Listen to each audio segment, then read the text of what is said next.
संप्रदायाचे संस्थापक साधनदाता परमेश्वर सर्वज्ञ श्री चक्रधर स्वामी आणि त्यांचे गुरु गोविंद प्रभूजी यांच्या पावन स्पर्शाने, विचाराने, आचाराने आणि तत्वज्ञानाने महंत झालेला हा परिसर आहे। महंत राष्ट्र म्हणून महाराष्ट्र, या राष्ट्राचं नाव कोण ठेवलं? महानुभावांनी। महंत राष्ट्र म्हणून महाराष्ट्र। हे सार सकळ शास्त्राचे रहस्य, सर्व धर्माचे जिव्हार कैवल्याचे निरूपण हे आमचं शास्त्र साधू सुद्धा नाहीये, सर्व शास्त्राचा सार आहे। आणि कैवल्य प्राप्तीसाठी जे तत्वज्ञान लागतं, जी साधना लागते, जे विचार लागतात, जे आचार लागतो, तो आचार आमच्या सर्वज्ञ श्री चक्रधर स्वामींनी आणि गोविंद प्रभू महाराजांनी या महाराष्ट्रामध्ये 12व्या शतकामध्ये सांगितला। म्हणून या मार्गासी श्री दत्तात्रेय प्रभू अधिकारण, जो चौयुगीचा अधिष्ठात्री, अमोघ सिद्धी जयाच्या घरी, जो मातापुरी राज्य करी, तया नमन श्री दत्तात्रेया। श्री दत्तात्रेय महाराज की, गोपाल कृष्ण महाराज की, श्री दत्तात्रेय महाराज की, श्री गोविंद प्रभू महाराज की, सर्वज्ञ श्री चक्रधर स्वामी की। या उद्घोषानंतर आमच्या अंतःकरणामध्ये एक नव चैतन्य जागृत होतं। मागच्या 2-4 महिन्याखाली नांदेडला माझी आणि बाबाजींची भेट झाली। त्यांनी फोन केला की सर, मी नांदेडला आलो आहे, मला तुम्हाला भेटायचंय। त्याच्या अगोदर गाझियाबादला, दिल्लीला इथं माझं व्याख्यान असताना तिथं आदरणीय बाबाजी मला भेटले आणि त्यांनी सांगितलं की 19 जानेवारीला तुम्हाला राहटगावला यायचे। निमित्त पाहिजे कोणत्यातरी गोष्टीचं, निमित्ताशिवाय काही होत नाही। पण जीवाचा उद्धार होण्यासाठी सुद्धा कोणीतरी निमित्त लागतो आणि तो निमित्त असतं गुरुचं। फार छोटा शब्द आहे, 2 अक्षरी शब्द आहे, 2.5 अक्षरी शब्द आहे गुरु। ज्ञानेश्वरीमध्ये फार सुंदर वचन आलेलं आहे, फार सुंदर ओवी ज्ञानेश्वरांनी म्हटलेली आहे। गुरु तेथे ज्ञान, ज्ञानी आत्मदर्शन, दर्शनी समाधान जाणावे। गुरु तेथे ज्ञान, गुरु शिवाय ज्ञान संभवत नाही। आणि ज्यांच्याकडे ज्ञान आहे तिथं आत्मसन्मान आहे, आणि जिथं आत्मसन्मान आहे तिथं उद्धार आहे। आणि हा उद्धार साध्य करायचा असेल तर माध्यम गुरु आहे, माध्यम पंथ आहे। विचार आणि आचार या 2 6 अक्षरी शब्दांमधून सर्वज्ञ श्री चक्रधर स्वामींनी या महाराष्ट्रामध्ये सामाजिक क्रांती केली। लिंगभेद मानला नाही। ज्या विषयावर स्वामी बोलले ते विषय कितीतरी पटीने पुढचे होते काळाच्या मानानं। स्त्रियांच्या प्रश्नावर गोविंद प्रभू महाराजांनी ज्या पद्धतीने त्या काळामध्ये काम केलं, ते काम 850 वर्षापासून या महाराष्ट्रामध्ये रुंजी घालत आहे। आणि त्याच कामाचं उत्तरदायित्व तुम्ही आम्ही आज स्वीकारत आहोत। म्हणून इथं या ठिकाणी सेवा हा शब्द वापरलेला आहे। ज्ञान पहिले आणि नंतर सेवा, किंवा सेवा पहिले आणि ज्ञान नंतर। हे दोन्ही शब्द दिसायला छोटे आहेत, असायला छोटे आहेत, पण त्यांचं कर्तृत्व खूप मोठं आहे। 2 मार्ग सांगितले, ज्याला ज्ञान मार्ग सांगितला, जे साहित्य, ज्ञान, विचार वाचून आपल्या जीवाचं कल्याण करू शकतील असा एक मार्ग। आणि ज्यांच्याकडे ज्ञान नाही, ज्यांना परमेश्वराची अनुभूती माहित नाही, त्यांचं अवतारित्व माहित नाही, त्याची सानिध्य तर घडलंच नाही, पण ज्यांच्याकडे प्रेम आहे, ज्यांच्याकडे कळवळ आहे, ज्यांच्याकडे जिव्हाळा आहे, म्हणून शास्त्रामध्ये असा अर्थ येतो, असं सूत्र येतं, एकासी पोटी धरीती, दुसऱ्यासी पाठी धरीती। ज्ञानवाल्याला पोटी धरायचं आणि प्रेमवाल्याला पाठी घ्यायचंय। हे मातेच्या अंतःकरणात असलेली जी अलौकिक अशा प्रकारची भावना आहे ती आम्हाला दोन्ही अवतारांच्या ठिकाणी दिसते.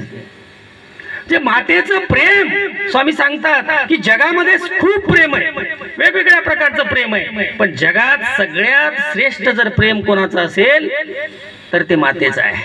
मातेचे प्रेम ते नैसर्गिक प्रेम. बाकीचं प्रेम बदलतं. काही प्रेम गिफ्ट साठी असतं, काही प्रेम प्राप्तीसाठी असतं, पण माता प्राप्तीसाठी प्रेमच करत नाही. जिथं प्रेम असतं तिथं व्यवहार नसतो, जिथं मागणं असतं तिथं व्यवहार असतो, आणि जिथं मागणं नसतं तिथं प्रेम असतं. जे धड तुटले आहे जीवे परमेश्वरातेन सोडावे, वासनान संडावे. आम्ही तसं करतो का? आम्ही तसं वागतो का? साधी एक गोष्ट प्राप्त झाली नाही तर माणूस ईश्वरावर नाराज होतो. जमिनीचा खटला विरोधात गेला,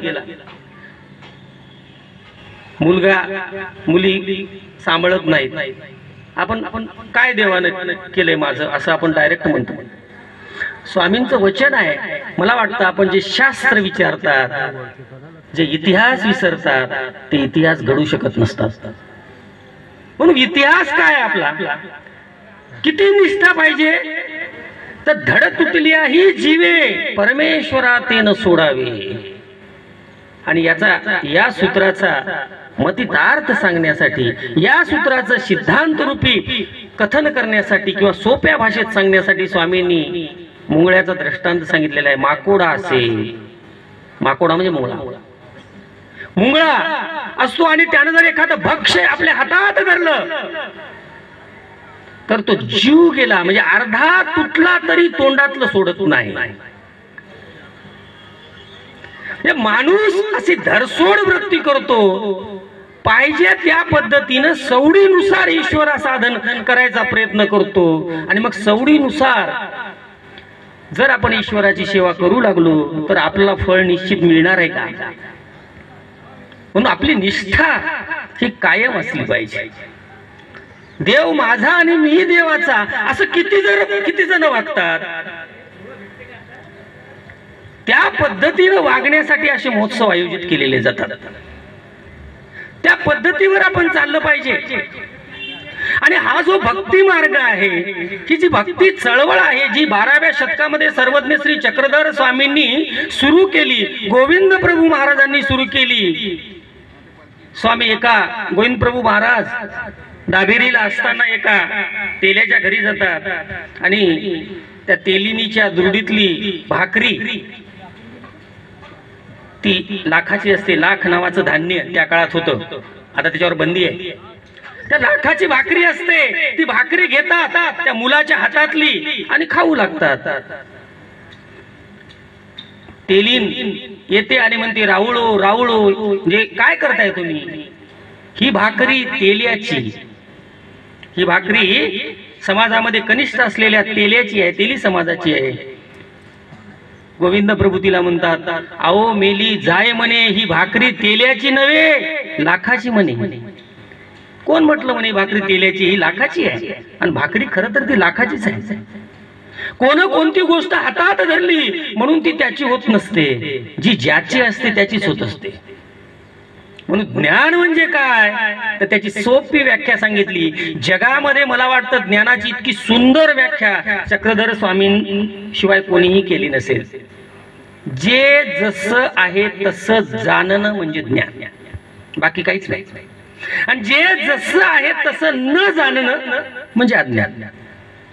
सोप्या गोष्टी. जे जसं आहे, ईश्वराचं रूप कसं आहे, ईश्वर कसा आहे हे जाणणं म्हणजे ज्ञान. आणि याच्या पलीकड काय आहे म्हणजे याच्या जर कळालं नाही तर अज्ञान.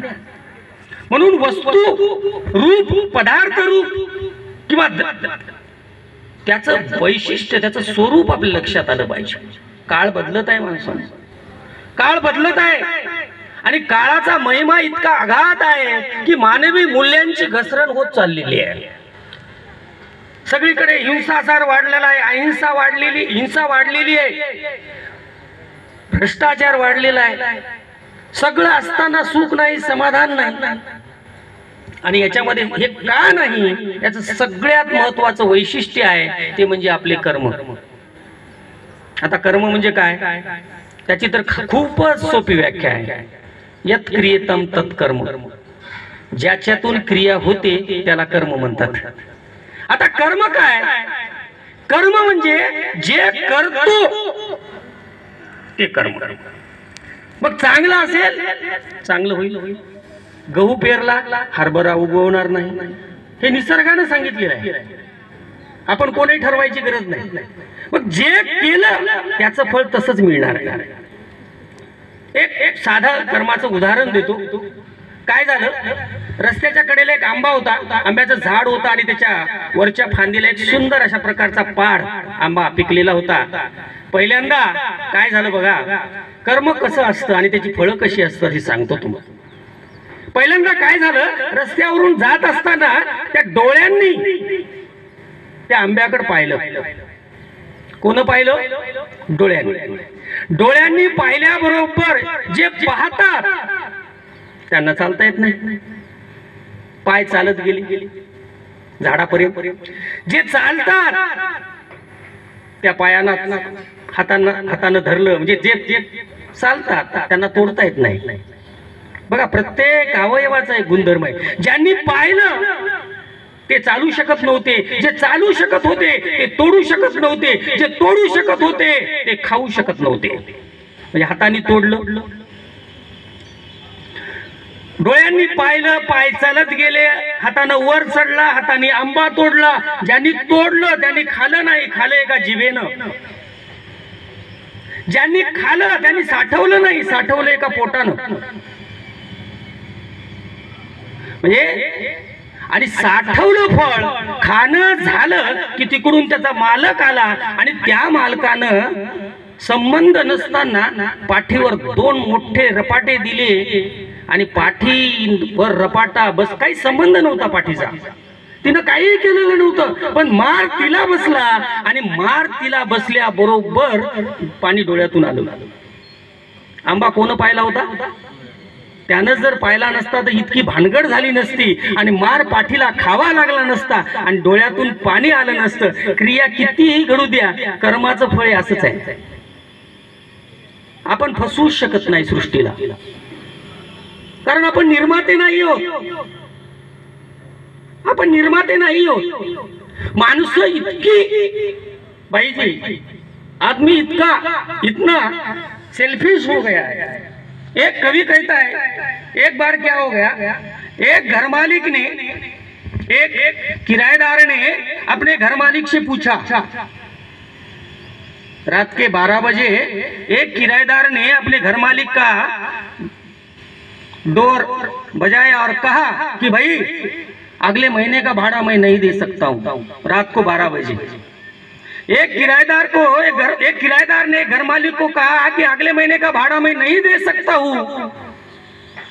घर मालिक ने कहा, ये बात तो तुम सुबह ही कह सकते थे, रात को 12 बजे जगाने की क्या जरूरत थी, ये बात तो तुम सुबह ही कह सकते थे. किराएदार ने उत्तर दिया, इसका टेंशन लेके मैं क्यों सोऊं, इसका टेंशन लेके मैं क्यों सोऊं, घर तेरा है, तू टेंशन ले. माणसं जबाबदारी आणि ओझं घ्यायला तयारच नाही. काम संपलं, गरज सर्व वैद्य, म्हणजे गरज संपली की वैद्य सुद्धा काही कामाचा नाही असं म्हणून कर्माची परतफेड होणार नाही. कर्म हे असं लेपासारखं, लेप माहिती आहे तुम्हाला, पूर्वीच्या काळी घराला सारवलं जायचं, त्या लेपासारखा असतो आणि एकदा बसला की तो चिटकल्याशिवाय राहत नाही. म्हणून मराठीमध्ये एक म्हण आहे, शेण नुसतं पडत नाही, ते माती घेऊन उठतं. म्हणून वाईट पण येतं आणि आलेलं ते नीट जात नाही. म्हणून स्वामी आमचे सांगतात की नावडत शेवी मग आवडोनी जाय, मग सांडिताही नसंडे. गोष्ट अशी असते की आवडत नाही सुरुवातीला, नाक दाबून पितो वास यायलाय म्हणून, नंतर एक नाकपुडी बंद करून पितो, नंतर दोन्ही सोडतो, नंतर इतकं पितो आणि त्याला वाटतं, आता लोक म्हणतात की अरे बाबा सोड, त्याला वाटतं आता खरंच सोडायला पाहिजे, पण आता तो सोडू शकत नाही. सूत्र 850 वर्षापूर्वीच आहे आणि त्याचा सिद्धांत आज सुद्धा लागू आहे. याला म्हणायचं अक्षर साहित्य, आणि जे आमच्या सर्वज्ञ श्री चक्रधर स्वामींनी निर्माण केलेलं आहे. जे काळाच्या टोकावर कितीही काळ बदलू द्या, माणसानं वरून विमानातून फिरू द्या. बघा माणसानं किती प्रगती केलेली आहे. तो आता पाखरासारखा, पक्षासारखा विमानातून आकाशातून उडायला लागलेला आहे. पाण्यामध्ये मासळीसारखा बोटीमधून पोहायला लागलेला आहे, पाणबुड्यामधून. उन्हाळ्यामध्ये हिवाळा, हिवाळ्यामध्ये उन्हाळा. एअर कंडिशनर, एसी लावलेले आहेत घरामध्ये. हिमालयातला बर्फ तुमच्या फ्रीज मध्ये तयार व्हायला लागलेला आहे. पण 2 पावलं नीट या पृथ्वीवर माणसाला अजूनही चलता आलेलं नाही. याचं कारण आहे, मी एका मेडिकल वाल्याकडे गेलो होतो. काही गोळ्या घ्यायच्या होत्या. डॉक्टरचा कागद त्याच्याकडे दिला आणि त्याला सांगितलं, बाबा हे बघ रे, गोळ्या काही तुला मिळतात का? त्याने 1-2 सांगितले आणि मला, सर याच्यातली ती वरची गोळी आहे ना, ती माझ्याकडे नाही. मी म्हटलं, बाबा ही गोळी तुझ्याकडे नाही ना, बाजूला जी मेडिकल आहे तिथून आणून दे. तो मला, सर त्याचं माझं जमत नाही. मी म्हटलं, बाकी सगळ्या मधुमेहापासून कर्करोगापर्यंतच्या आणि डोके दुखायपासून पाठ दुखेपर्यंतच्या सगळ्या गोळ्या तुझ्याकडे आहेत, त्याचं आणि तुमचं जमायची काही गोळी आहे का? तुमच्या दोघांचं जमायची काही गोळी आहे का? अशी गोळी अजून अस्तित्वात आली नाही. जगातल्या सगळ्या गोष्टी खरेदी करता येतात, पण लहान मुलानं बोबडं बोललेलं आणि आजोबाचा घेतलेला पापा किंवा ढेकळामध्ये दिवसभर काम करून थकून घेतलेली झोप, भूक लागल्यानंतर कोणत्याही पदार्थाची चव न घेतला केलेलं जेवण, याच्यामध्ये जे आनंद आहे ते जगातल्या कोणत्याही पदार्थामध्ये नाही, कोणत्याही बेड मध्ये नाही. कारण तुम्ही बेड खरेदी करू शकता, गादी डेनलपची घेऊ शकता, झोप विकत घेऊ शकत नाही. आणि ती जर घ्यायची असेल तर तुम्हाला स्वामींचे विचारच अंगीकृत करावे लागतील. 850 वर्षापूर्वी या महाराष्ट्राला डाएट शिकवलं सर्वज्ञ श्री चक्रधर स्वामींनी. काय खावं, किती खावं, कसं खावं, कुठं खावं. 2 हातात बसेल एवढी भिक्षा करायची सांगितली. मला वाटतं त्या 2 हातात बसेल एवढीच जर भिक्षा केली तर इन्सुलिनची गरज नाही आपल्याला. मार्ग चुकला, आचार चुकला की विचार चुकतोच. कारण विचार आणि आचार याची संगत आहे, याची फारकत करताच येत नाही. हे एका नाण्याच्या 2 बाजूच आहेत. ही रथाची चाकं नाहीत, ही सायकलची चाकं आहेत. एक पुढे गेलं की दुसरं आपोआप मागून येतं. म्हणून यांची फारकत करता येत नाही. म्हणून आचार, तुम्हाला सांगतो, विचार 100 विचारापेक्षा 1 आचार श्रेष्ठ आहे. म्हणून एकच सूत्र, फक्त 4.5-5 शब्दाचं सूत्र आहे, आचरे तयाचा धर्म. मोकळं सांगून टाकलं सर्वज्ञ श्री चक्रधर स्वामींनी, जो आचरण करील त्याचा धर्म. तुम्ही आचरण करा, तुम्हाला अनुभूती झाल्याशिवाय राहणार नाही. आणि हा असा धर्म नाही चमत्कार करणारा, हा धर्म प्रचिती पंथ आहे. तुम्ही करा, मग तुम्हाला त्याचा अनुभव आल्याशिवाय राहणार नाही. म्हणून आधी केले मग सांगितले असं जे आपण म्हणतो तेच सगळं वचनित आहे. तीच गोष्ट इथं सगळी आहे. ज्ञानाची व्याख्या असेल, व्यवहाराची गोष्ट असेल, प्रेमाची गोष्ट असेल, सर्वज्ञ श्री चक्रधर स्वामींनी 12व्या शतकामध्ये सर्व स्त्रियांना आपलं भाऊ पण दिलेलं आहे. श्रीकृष्ण रुक्मिणीच्या विवाह प्रसंगी जे गीत गातात त्याला धवळं म्हणतात. आणि ते धवळं महदंबेनं गायलेलं आहे. मराठीतली पहिली कविता महानुभावांनी लिहिली, याचा गर्व असला पाहिजे आपल्याला. मराठीतला पहिला आद्यग्रंथ महानुभावांनी लिहिला, लीळाचरित्र. मराठीतला पहिला भूगोल महानुभावांनी लिहिला. मराठीतलं पहिलं चित्रकाव्य महानुभावांनी लिहिलं. मराठीतला पहिला श्लोक महानुभावांनी लिहिला. मराठीतलं पहिलं व्याकरण महानुभावांनी लिहिलं. मराठीमध्ये जे जे काही उत्कृष्ट आहे ते आमचं आहे, माझं आहे.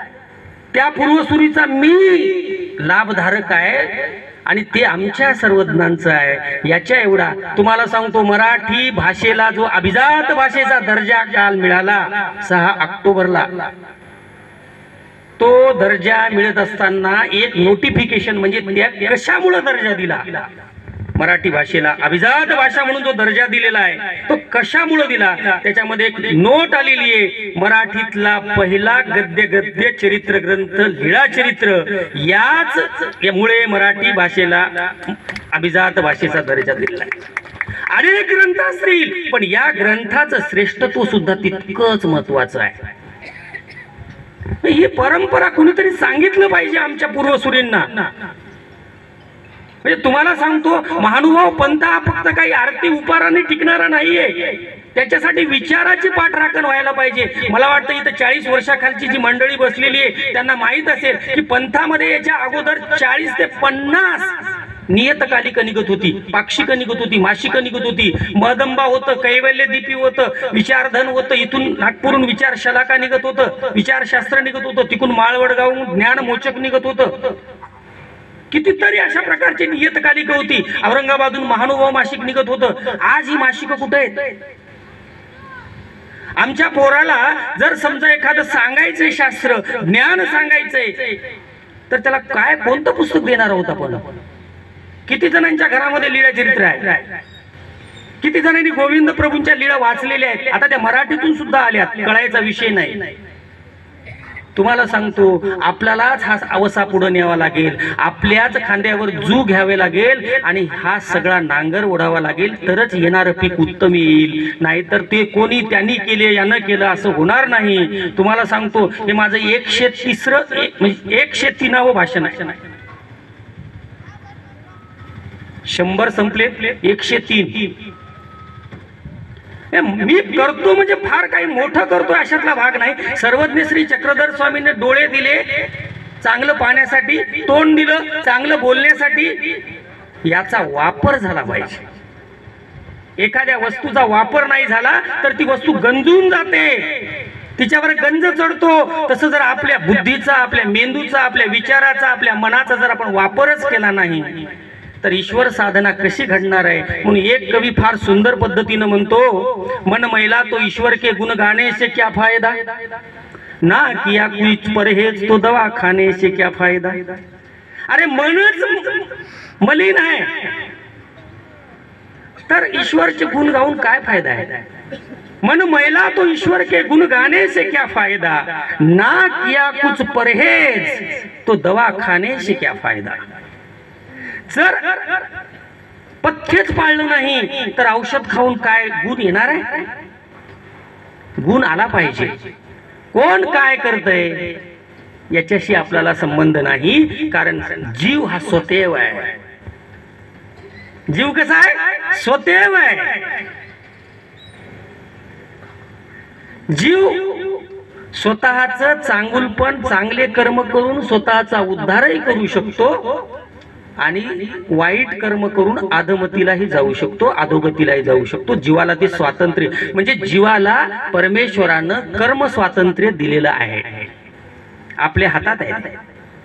आपण त्याच्यामध्ये कोणालाही दोष देऊ शकत नाही, कारण जीवाला कर्म स्वातंत्र्य दिलेलं आहे. म्हणून कर्म कसे करायचे? कर्म कसे करायचे? तर चांगले कर्म करायचे. म्हणजे कर्मामुळे काय होणार आहे? तर जीवन समृद्ध होणार आहे. आणि जीवन समृद्ध झाल्यावर काय होणार आहे? तर जीवनामध्ये सुख येणार आहे. एक सुंदर अशा प्रकारची बोधकथा आहे. संस्कार वाढले पाहिजे आणि संस्कार वाढले पाहिजे. बघा, आई वडिलांचं जे प्रेम असतं, परमेश्वरानं दिलेलं प्रेम आहे. काय होतं, एक बाजार असतो आणि त्या बाजारामध्ये एका मुलाला एक छोटा मुलगा असतो 5-6 वर्षाला, त्याचे वडील त्याला घेऊन जातात आणि ते बिचारे गरीब असतात. त्या मुलाला ते काही वस्तू घेऊन देऊ शकत नाही. तो मुलगा म्हणतो, बाबा ती जिलेबी पाहिली का? तो म्हणतो, अरे हो, पुढच्या दुकानात घेऊ. तो म्हणतो, तो फुगा पाहिला का? तो म्हणतो, नाही तो पुढच्या दुकानात घेऊ.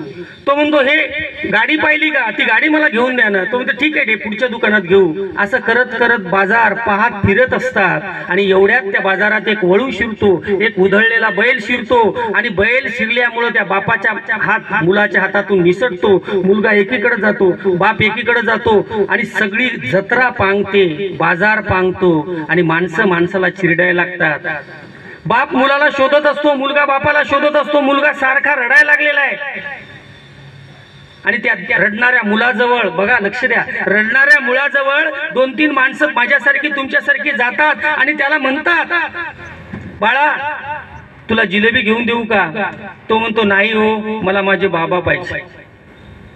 तुला फुगा घेऊन देऊ का? तो म्हणतो नाही हो, मला माझे बाबा पाहिजे. त्याच्यानंतर तो म्हणतो तुला काही मोटार कार घेऊन देऊ का? तो म्हणतो नाही हो, मला माझे बाबा पाहिजे. इतका वेळ जिलेबीसाठी रडणारं पोरग, इतका वेळ गाडीसाठी रडणारं पोरग, इतका वेळ त्या फुग्यासाठी रडणारं पोरग आता म्हणतं नको, मला माझे बाबा पाहिजे. तुम्हाला सांगतो, वस्तू साधन संपादित करता येतात, माणसं संपादित करता येत नाही, म्हणून बापाला जपलं पाहिजे. माझ्या सगळ्या तरुण मित्रांना एक आव्हान आहे, बापाला जपलं पाहिजे, आईला जपलं पाहिजे. ही जी संस्कृतीची एक मुहूर्त मेळ आहे, तुम्ही पाहिलंय का? समाज सुशिक्षित झाला म्हणजे काय झालं? चांगले कपडे घातले, पॉलिशची घरं आली, म्हणजे सिमेंट कॉन्क्रीटची घरं आली म्हणजे माणूस सुसंस्कृत झाला का? नाही. ह्या साधन आहे आणि ईश्वरानं सांगितलेलं की साधनानं देव पावत नाही. मग देव कशानं पावतो? भक्ती कशात आहे? तर साधनात परमेश्वरच नाही, साधनाच्या बाजूला जे साध्य आहे, जे मन आहे, जे अंतकरण आहे, जी भक्ती आहे, जी निष्ठा आहे, जो विश्वास आहे, त्याच्यावर परमेश्वर प्राप्ती आहे. भगवान श्रीकृष्णाचं आणि अर्जुनाचं पाहिलेलं आहे तुम्ही महाभारतामध्ये. जेव्हा दुर्योधन, पहा त्याचं नावच काय, काय नाव आहे त्याचं? दुर्योधन. दुसऱ्याच्या धनावर नजर ठेवलेला दुर्योधन. दुःशासन, ज्याचं शासन म्हणजे सरकार, ज्याचे नियम वाईट आहेत, त्याला चांगलं वाईट कळत नाही, तो दुष्ट शासन म्हणजे दुःशासन. या दोन माणसाची नावं महाभारतात महाभारतात दिसतात. आता वर्तमानामध्ये कोणी आपल्या पोराचं नाव ठेवलंय का? दुर्योधन, दुःशासन. कृष्ण कितीही सापडतील, अर्जुन कितीही सापडतील, युधिष्ठिर सापडतील, कोणीही सापडेल, पण दुर्योधन, दुःशासन नाही सापडणार. का ठेवले नसतील? कशामुळे ठेवले नसतील? साधा विचार आहे की जो म्हणजे त्यांची जी प्रतिमा तयार झालेली आहे, म्हणजे त्यांचं जे कॅरेक्टर तयार झालेले आहे, त्यांचं जे व्यक्तिमत्व तयार झालेले आहे, ते महाभारतामध्ये खलनायक म्हणून झालेलं आहे. आणि खलनायक हा कधीही समाजाचा नायक नसतो, नायक हाच समाजाचा नायक असतो. म्हणून तुम्हाला अनेक नावं दिसतील, पण ही दोन नावं कुठेही दिसत नाहीत. याचं कारण असं आहे की वाईटाची संगत कोणीही करायला तयार नसतं, चांगल्याची संगत करायला तयार होत असतं. भगवान श्रीकृष्ण महाराजांनी अर्जुनाला आणि दुर्योधनाला बघा, एकदाच ते दोघ जण त्यांच्या दरबारात जातात आणि त्यांना मागणी घालतात की आता युद्ध आता पेपलेला आहे. अर्जुन गेल्या गेल्या पायाजवळ बसतो आणि दुर्योधन आधीच येऊन डोक्याजवळ बसतो. श्रीकृष्ण महाराज जेव्हा उठतात तेव्हा प्रथम दर्शनी त्यांना अर्जुन दिसतो आणि ते म्हणतात, अरे पार्थ तू कधी आला? दुर्योधन म्हणतो, मी त्याच्या आधी आलेलो आहे.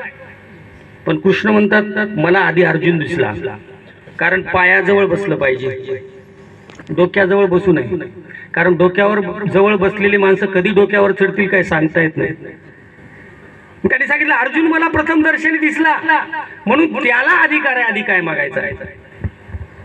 दुर्योधनाला वाटलं आता हा सगळे सैन्य मागून टाकतो, आपल्याला सैन्यच उरत नाही. आणि अर्जुनानं तर विलक्षण मागितलं की तो म्हणे, मला तुम्ही पाहिजे. आणि दुर्योधन, तुला काय पाहिजे? ते म्हणजे मला तुमचं सगळं सैन्य पाहिजे. म्हणजे वाटणी झाली. आता मला सांगा, अर्जुनानं एक व्यक्ती निवडला आणि त्यांनी कितीतरी लाख सैन्य निवडलं, म्हणजे खऱ्या अर्थानं विजय कोणाचा व्हायला पाहिजे होता? मग दुर्योधनाचा व्हायला पाहिजे होता. त्यांच्याकडे खूप सैन्य होतं, पण सैन्याचा कर्णधार जो असतो किंवा सेनापती जो असतो, त्याचं माइंड जे असतं, म्हणून 1000 अवयव कामाचे नसतात, एक बुद्धी पाहिजे. म्हणून 100 पंक्चर झालेले टायर काय करतात? हवा असलेलं टायर पाहिजे, तर गाडी वाहून देऊ शकेल. असा विश्वास दिला अर्जुनाला की तुझा विजय पक्का आहे. मला वाटतं अफलातून आणि अदृश्यपर, याला साहित्यामध्ये महानुभाव संप्रदायामध्ये एक शब्द आले अदृश्यपर. अदृश्यपर परमेश्वर साथ देतात. ते काय प्रत्यक्ष येऊन तुम्हाला हात देणार नाहीत की बाबा वा फार चांगलं चाललंय, पण अदृश्यपर लाभ जे आहे तो लाभ समाधानाचा लाभ आहे, तो लाभ अंतःकरणातला लाभ आहे, तो लाभ आनंदाचा लाभ आहे. आणि या लाभापोटी माणसं कोणाच्या नाही तर कोणाच्या जवळ जातात, पण परमेश्वराकडून होणारा लाभ हा दिसत नाही पण तो नक्की असतो. आणि जगामध्ये अशा बऱ्याच गोष्टी आहेत ज्या दिसत नसतात पण असतात. किती येतात? सुगंध दिसतो का? नाही. वारा दिसतो का? नाही. मन नावाचं इंद्रिय आहे की नाही प्रत्येकाला? आहे. कुठं आहे? सोनोग्राफी दिसतं का? एक्सरे मध्ये दिसतं का? MRI करा, दिसतं का? आहे की नाही? पण म्हणजे आहे पण दिसत नाही. मग जगात अशा किती गोष्टी येतात? खूप गोष्टी येतात ज्या आहेत पण त्या दिसत नाहीत. तसंच ईश्वराचं रूप आहे ते अदृश्यपर आहे आणि त्याचा लाभही अदृश्यपर आहे. म्हणजे ज्याला कळतं, ज्याला अनुभव घेता येतात. कारण तुम्हाला सांगतो, सौंदर्य डोळ्याशिवाय पाहता येत नाही, सुवास नाकाशिवाय घेता येत नाही, स्पर्श शिवाय म्हणजे हाताचा स्पर्श झाल्याशिवाय संवेदना मिळत नाहीत, मधुर स्वर कानाशिवाय ऐकता येत नाहीत, चव जिभेशिवाय कोणालाच कळत नाही. तसं परमेश्वर कळण्यासाठी आत्मा लागतो आणि तो आत्मा प्रत्येकाच्या हृदयात स्थित आहे. आणि ज्याचं आत्म म्हणजे स्वतःचं मन, आत्म ज्याचं आत्म प्रखर आहे, तेजस्वी आहे, चिंतनशील आहे, मार्मिक आहे, संवेदनशील आहे, त्याला ईश्वर सापडतोच सापडतो. फक्त त्याचा शोध घेतला पाहिजे. म्हणून ईश्वरांसाठी परमेश्वर म्हणतात धर्म प्रसंगी सर्वत्र अवस्थान. धर्मवार्ता, चर्चा, जिथं काही व्याख्यानं, ईश्वराचं गुणगान चालू असेल तिथं अदृश्य रूपानं परमेश्वर शक्ती येते. मला सांगा, एका फोनवर नुसत्या आमंत्रणावर माणसं येतात, मूळ देऊन येत नाही तो लग्नाला. धर्म कार्यासाठी माणसं चहूबाजूने येतात. कोण करतय? कुणाची ही झाडे, कुणाची हवा, कुणी टांगला हा आकाशी दिवा. आपण म्हणतो घरातले पंखे लाईट बंद करा कारण विजेचं बिल येत आहे. सूर्य सारखा तापतोय, त्याचं बिल कोण भरील? ऑक्सिजन ची किंमत आपल्याला नाही, जे आज आपण फुकट सगळेजण रोज 14 किलो ऑक्सिजन आपण घेतो रोज. किती ऑक्सिजन? हे याची किंमत केव्हा कळाली आपल्याला? कोरोनामध्ये. श्वासोश्वास घ्यायला त्रास होऊ लागला आणि तेव्हा मग आपल्याला ऑक्सिजनची किंमत कळाली. प्रत्येक गोष्टीला एक वेळ आहे, प्रत्येक गोष्टीला एक काळ आहे आणि प्रत्येक गोष्टीला एक प्रकारची भावनिक जोड आहे आणि त्याला ईश्वराची साधना आहे. जोपर्यंत माणूस जिवंत आहे तोपर्यंत त्यानं जर ईश्वर स्मरण केलं तर मला वाटतं की त्याला या जन्मामध्ये खऱ्या अर्थानं सुख लाभल्याशिवाय राहणार नाही. नामस्मरणाचे तुम्हाला 10 ठाय माहित आहेत. नामाचे 10 ठाय काय होतं हे सांगितलेलं आहे पूर्वसुरीनं, की नामस्मरण केल्यानं काय होतं हे सांगितलेलं आहे. म्हणजे 12व्या शतकापासून ते आत्ताच्या 20व्या शतकापर्यंत, 21व्या शतकापर्यंत 850 वर्षापासून हे आहारशास्त्र, हे पर्यावरणवाद, हे विज्ञानवाद, हे पुरोगामित्व, हे स्त्रीविषयक दृष्टिकोन, हे पर्यावरण विषयक दृष्टिकोन कितीतरी सूक्ष्म आहे. या एका वचनावर रशियाच्या विद्यापीठामध्ये मी आताच बाईजींना सांगत होतो की रशिया में जो डॉक्टर रिसाइड है उन्होंने हमारे सूत्रों पर रिसर्च किया है कि क्या बात है इस सूत्र में, एक छोटे छोटे शब्दों में, लफ्जों में इतना सारा अर्थ. स्वामी जी ने वहां जब 12 साल 1250, अभी तो बोले तो 850 साल हो गए, तेव्हापासून ते आत्तापर्यंत हे वाङ्मय अक्षर वाङ्मय आहे. या शब्दाचा अर्थ आहे अक्षर. अ म्हणजे नाही, क्षर म्हणजे नष्ट, जे नष्ट होत नाही ते अक्षर. लीळाचरित्र हे अक्षर वाङ्मय आहे आणि त्याचा आम्हा सर्व महानुभावपंथीयांना गर्व आहे. खरं सांगतो, तुम्हाला सांगतो, रोज वर्तमानपत्र येतात, आपण बातम्या वाचतो, ते उद्या रद्दी होऊन जातात. पण गीता लीळा चरित्र, रुक्मिणी स्वयंवर, साती ग्रंथ, साती रूपे चरित्र असेल, गोविंद प्रभू चरित्र असेल, महानुभावांचा सूत्रपाठ असेल, दृष्टांत पाठ असेल, हे सर्व ग्रंथ म्हणजे महानुभावांचा इतिहास ठेवा आहे. या ग्रंथामधून सर्वज्ञ श्री चक्रधर स्वामींचा शास्त्ररूपी परमेश्वर आपल्याला आजही अनुभूत घेता येतो, आजही आपल्याला वाचता पाहता येतो. या सगळ्या गोष्टीचा जो आनंद महानुभाव पंथीयांना आहे तो मला वाटतं खचितच इतर संप्रदायांच्या वाट्याला आला असेल. एक छोटा धांदुल्याची दृष्टांत सांगतो आणि थांबतो. सगळ्याला माहित आहे शेतकऱ्याची अवस्था खूप बिकट झालेली आहे. त्या 850 वर्षापूर्वी होती. धांदूल नावाचा एक शेतकरी होता. म्हणजे कसं मोक्षाला किंवा स्वर्गाला सगळ्यालाच घेऊन जाता येत नाही, इथं स्वतंत्र जावं लागतं. सगळ्या परिवाराला घेऊन काशीला जाऊ शकतो, वाराणसीला जाऊ शकतो, कुंभमेळ्यातलं स्नान करू शकतो, पण स्वर्गात सगळ्याला घेऊन जाऊ शकत नाही. ती कथा आहे धांदूल मोक्ष कथन. काय झालं, एक शेतकरी होता आणि त्या शेतकऱ्याच्या शेतामध्ये त्याने कापूस लावलं होतं, कपाशी लावलेली होती. आणि काय होत होतं, बिचारा खंगलेला होता, दुःखानं, दारिद्र्यानं, आर्थिक परिस्थिती बिकट झालेली होती. त्याच्या पत्नीला साधं लुगडंही घडत नव्हतं. अशा अवस्थेमध्ये तो शेतकरी असताना काय झालं, त्याच्या शेतातली जो कपाशी होती ती कपाशी कोणीतरी खात होतं, म्हणजे जनावर येऊन. आणि सकाळी पाहिलं तर काही दिसत नव्हतं. त्यांनी शेजाऱ्या पाजाऱ्याला विचारलं, बाबा रे काय तुझं जनावर सुटलं होतं का? ते म्हणले नाही. म्हणजे आज आपण संध्याकाळी जागलला राहू आणि पाहू कोणतं जनावर येत आहे ते. आणि ते जनावर नव्हतं तर इंद्राचा ऐरावत होता, हत्ती. तो खाली उतरायचा, कापूस खायचा, निघून जायचा. एके दिवशी कळालं त्याला आणि पाहिलं त्यानं. मग तो लपून बसला आणि हत्ती आला की मला याचं शेपूटच धरायचं, म्हणजे तो मालकापर्यंत बरोबर जाईल. आला हत्ती आणि मग लपून बसलेल्या त्या धांदूल दादानं ते हत्तीचं शेपूट धरलं आणि शेपूट स्पर्श झाल्या झाल्या पृथ्वीवरल्या माणसाचा की तो हत्ती उडाला. आता हत्ती उडत नसतो, पण इंद्राचा हत्ती होता तो उडाला, डायरेक्ट स्वर्गात गेला. स्वर्गात गेल्या गेल्या या शेतकऱ्याला ते वैभव पाहिलं, तिथली महाल, तिथलं रत्न जडा, आणि तिथे इंद्र बसलेले आहेत. आणि तो गेला आणि आपल्या स्टाईलनं म्हणाला, हे कोणाचं मसरू आहे म्हणलं, आहे म्हणजे कोणाची मसड आहे. आता त्याला हत्ती बित्ती काय माहिती येड्याला. तो म्हणला कोणाची म्हैस आहे म्हणला, माझी रोज येऊन कापूस खातो म्हणला, येणे म्हणजे हा माझा रोज कापूस खातो. आता मी दाव कायसे न फेडी, आता मी कर्ज कशानं फेडू, माझं सगळं पीक या म्हशीनं खालंय. ते म्हणले तुझं नुकसान किती झालं? खूप झालंय म्हणला. तुला कर्ज किती आहे? खूप आहे. म्हणजे तुला जे दिसायलेत ना मोती, हे सोनं नाणं, तुला जेवढं ओझं जाईल तेवढं घेऊन जाय म्हणजे. आता त्यानं काही पसारा नाही, त्यानं काही पोतं नेलं नव्हतं बिचाऱ्यानं.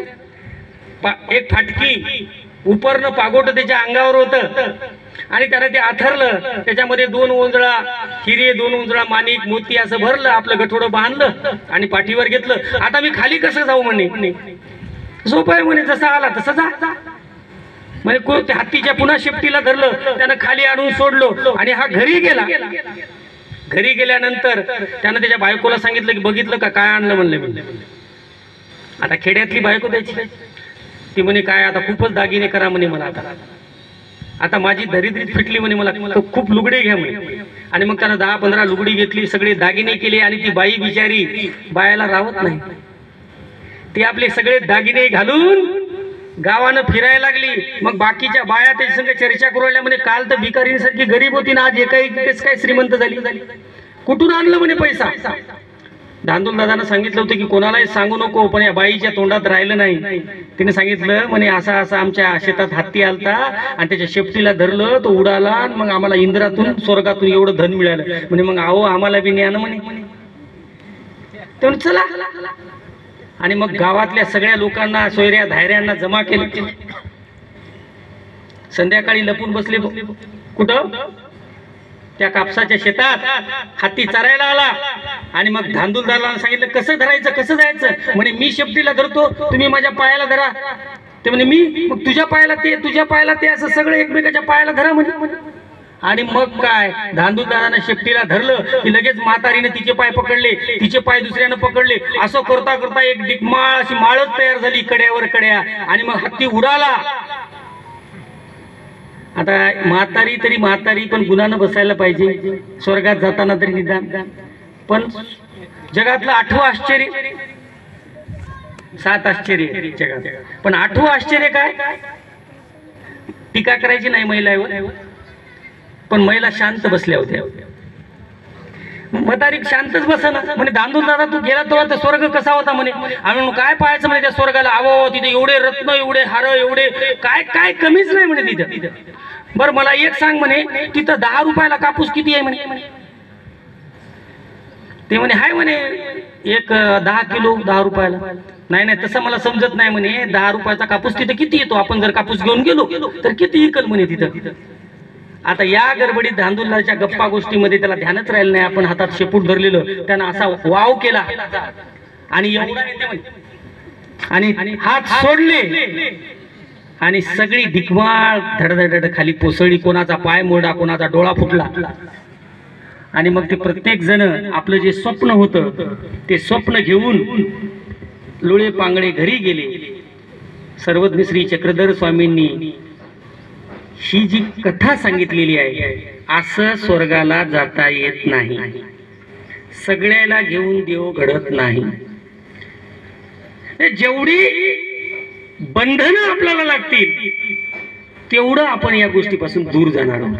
मग जेवढी आता सैल सोडायची की नाही, सोडता येते, ती एका दिवशी होणार नाही. आणि मग एका दिवशी होत नाही म्हणून करत करत करत करत करावं लागेल. आज थोडं उद्या थोडं, हळूहळू हळू या पद्धतीने तो गोडी तोडावं लागणार आहे. आणि मग तोडलो तरच खऱ्या अर्थाने या गोष्टीचा फायदा होईल. म्हणून आदरणीय बाबाजींनी मला या कार्यक्रमासाठी बोलवलं, ते खरं निमित्त होतं श्री गोविंद प्रभू महाराजांच्या जन्म उत्सवाचं आणि महासंमेलनाचं. त्या निमित्तानं आपल्याशी संवाद साधता आला. 4 गोष्टी थोडक्या मोडक्या माझ्या भाषेमध्ये आपल्याला सांगता आल्या.